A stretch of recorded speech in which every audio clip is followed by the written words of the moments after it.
देश में कोरोना के अब तक के सबसे ज्यादा मामले सामने आए हैं। एक ही दिन में 77,266 नए केस सामने आने के बाद संक्रमितों की संख्या कुल बढ़कर 33,87,000 पहुंच गई है। 7 अगस्त से ही पूरी दुनिया में भारत नए मामलों में पहले नंबर पर बना हुआ है। हालांकि कुल मामलों में अमेरिका और ब्राजील के बाद भारत का नंबर आता है। भारत में अब तक करीब 26 लाख मरीज ठीक हो चुके हैं। रिकवरी रेट 76.27% है।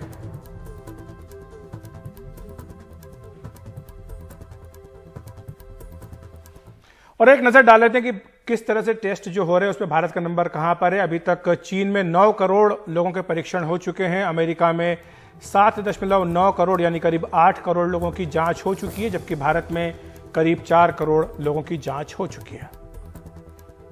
और अगर हम भारत में टेस्टिंग की दर देखें, उसे कम बताया जा रहा है। प्रति 10 लाख लोगों में अमेरिका में आप लिख सकते हैं कि कितने 2,39,874, ब्राजील में 66,602 और भारत में 28,563। ये बताया जा रहा है कि किस तरह से प्रति 10 लाख लोगों की टेस्टिंग हमारे देश में हो रही है, जो कम है।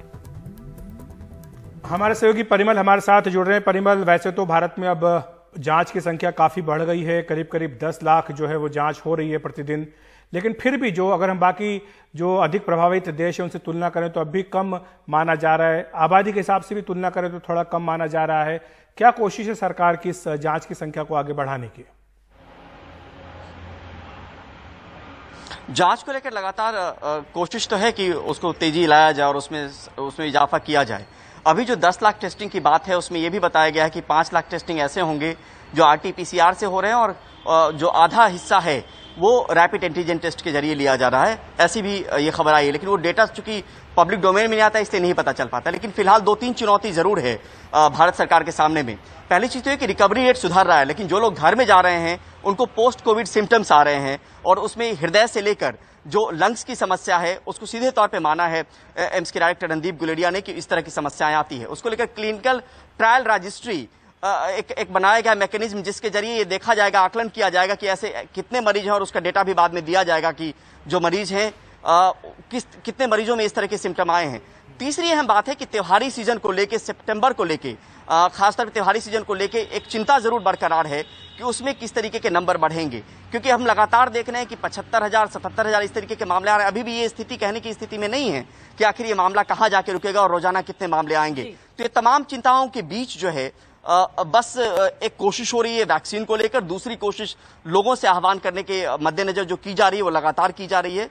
लेकिन यहाँ पे चिंता की बात सबसे अहम ये है कि जो लोग ठीक होके जा रहे हैं उनमें भी पोस्ट कोविड सिम्टम्स जरूर आ रहे हैं और कई सारे लोग ऐसे शिकायत करते हुए फिर दोबारा एडमिट हो रहे हैं और 2-2 महीने बाद भी इस तरह की शिकायत आ रही है, जिसमें थकावट हो, काम करने में उनकी इच्छा ना हो, ठीक से कोई ऊर्जा की बात ना हो शरीर में। तो ये तमाम शिकायतों के बाद फिर से दोबारा मरीज जो है अस्पतालों में पहुंच रहे हैं, लेकिन उसका फिलहाल आंकड़ा नहीं, उसका आकलन जरूर किया जा रहा है। बिल्कुल परिमल, मैं आपसे समझना चाहूंगी कि लगातार 3-4 दिन से 70,000 के पार हमारे देश में पॉजिटिव पाए जा रहे हैं लोग, और साथ ही जो मृत्यु है लोगों की, कहा जा रहा है 2 दिन से लगातार 1,000 से ज्यादा डेथ्स भी हो रही हैं। अगर हम पूरे देश का देखें तो पूरे देश भर के हिसाब से देखेंगे तो शायद कुछ कह दें कि भाई इतना बड़ा आंकड़ा नहीं है, लेकिन ये एक बहुत बड़ी चुनौती है। ये आंकड़े भी जैसे भी हैं हमारे सामने चुनौती है।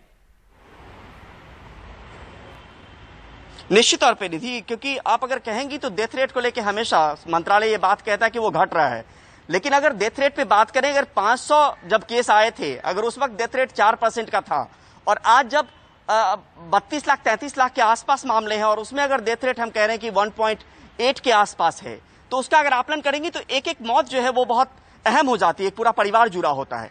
तो कोशिश जरूर चल रही है, जहां पे जिन अस्पतालों से ज्यादा मौत की रिपोर्ट आ रही है, जिन राज्यों से ज्यादा रिपोर्ट आ रही है, 2 दिन एम्स के डॉक्टर उन राज्यों से जुड़ते हैं, तो एक कोशिश जरूर हो रही है। लेकिन अगर ये बात कही जाती कि डेथ रेट में कमी आ रही है, तो आप नंबर के हिसाब से भी आप अगर उसको देखें तो वो भी कम नंबर नहीं, वो एक अच्छा खासा नंबर है जिसमें लगातार इजाफा हो रहा है। तो फिलहाल एक संभलने की जरूरत जरूर है, क्योंकि उसी के आधार पर जो है चीजें जो है वो तय होंगी आने वाले दिनों में। और लेकिन फिलहाल ऐसा लग नहीं रहा है कि न नंबर घट रहे हैं न मरने वालों की तादाद घट रही है, और ये चिंता का सबब जरूर बना हुआ है अभी भारत के लिए। लेकिन एक जो बात बार बार कही जाती है स्वास्थ्य मंत्रालय की ओर से, ये कहा जाता है कि अगर हम आबादी के हिसाब से देखें तो दुनिया के बाकी देशों की तुलना में भारत अच्छी स्थिति में है, यहाँ पर रिकवरी का रेट भी काफी अच्छा हो रहा है। तो अगर रिकवरी का रेट इसी तरह से बढ़ता रहे परिमल, तो क्या ये माना जाएगा कि जो कर्व है वो जल्दी ही फ्लैट हो जाएगा और भारत में जो संख्या है वो धीरे धीरे करके स्थिर हो सकती है? नहीं, ये बात सच है कि रिकवरी रेट जैसे जैसे बढ़ेगा वैसे वैसे नंबर ऑफ केसेस, जो एक्टिव केसेस हैं वो घट जाएंगे और फ्लैट कर्व होगा। लेकिन यहाँ पे बड़ा सवाल है, जो मैंने पहले भी कहा, कि जो लोग रिकवर्ड हो रहे हैं उसमें उनको सिम्टम फिर भी उसके बाद भी आ रहे हैं, कोविड से रिकवरी के बाद भी अस्पतालों में शिकायत लेकर जा रहे हैं, थकावट और तमाम जैसी शिकायतों को लेकर। तो ये भी एक बड़ा चिंता का विषय है, जिसको हम मान रहे हैं कि वो पूरी तरीके से ठीक हो गए हैं, रिकवर्ड हो गए हैं, वो भी पूरी तरीके से ठीक नहीं हुए हैं। लेकिन आखिर उनका नंबर कितना है? जो इतने सारे लोग रिकवर्ड हुए हैं, जो 76% की बात हुई, उसमें कितने सारे लोगों के पास ऐसी शिकायत है, इसको लेकर एक कोशिश जरूर हो रही है कि क्लिनिकल ट्रायल रजिस्ट्री के जरिए ये पता लगाया जा सके कि आखिर कितने % लोगों को इस तरह की समस्या आई है। तो आंकड़ा वो भी आएगा आने वाले दिनों में। लेकिन फिलहाल ये शिकायत जरूर है और तकलीफ जरूर है उन मरीजों की जो घर पे जाकर फिर से बीमार पड़ रहे हैं। और लेकिन रिकवरी रेट ही यही उम्मीद देता है कि आने वाले दिनों में स्थिति जो है वो सुधरेगा। जैसे जैसे रिकवरी रेट बढ़ेगा तो हालात सुधरेंगे और एक्टिव मरीजों की संख्या कम होगी। परिमल, एक सवाल मैं आपसे दिल्ली के संदर्भ में पूछना चाह रही थी। दिल्ली को देश का कैसा राज्य माना जा रहा था, जहाँ पे जो कर्व था वो फ्लैट हो रहा था, लेकिन पिछले 2 दिनों से फिर वो चिंताजनक आंकड़े सामने आ गए कि यहाँ पर फिर अब बढ़ रहा है। क्या इस बारे में डिटेल्स और मिल रही हैं? देखिए, इसमें सीधे तौर पे कहा जाता है कि कुछ जगहों पे कंटेनमेंट स्ट्रेटजी को और स्ट्रिक्ट करने की जरूरत है, पहली चीज। दूसरी नंबर चीज ये कि दिल्ली का जुड़ाव जो है आस पड़ोस के जो इलाके हैं, एनसीआर के इलाके हैं, उनसे भी है, तो आवाजाही वहां पर भी शुरू हो गई, तो वो भी एक बड़ी वजह है।